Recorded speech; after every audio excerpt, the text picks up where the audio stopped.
মিরপুর শেরেবাংলা জাতীয় ক্রিকেট স্টেডিয়ামের প্রধান ফটকে বিসিবি সভাপতি নাজমুল হাসান পাপন সহ অন্যান্য কর্মকর্তাদের পদত্যাগের দাবিতে বিক্ষোভ করেছেন বিএনপিপন্থী সংগঠক ও তাদের অনুসারীরা। বাংলাদেশ ক্রীড়া উন্নয়ন পরিষদের ব্যানারে আন্দোলন করছে ক্রীড়া সংগঠকরা। তাদের হাতে ছিল বিভিন্ন প্ল্যাকার্ড ও ব্যানার। সেসব ব্যানারে লেখা ছিল বিসিবির কর্মকর্তাদের পদত্যাগের দাবি। বিসিবিকে দুর্নীতিবাজের হাত থেকে মুক্ত করার এটাই সময়। বাংলাদেশ ক্রিকেট আজ কোথায়, জবাব চাই। অন্য এক ব্যানারে লেখা ছিল বিসিবির সকল অযোগ্য পরিচালকের পদত্যাগ করতে হবে। বিক্ষোভে তারা বিসিবি কর্মকর্তাদের নামও উল্লেখ করেন।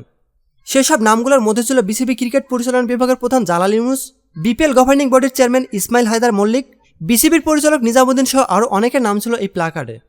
প্রতিনিয়ত খেলাধুলার আপডেট জানতে আমাদের সাথেই থাকুন।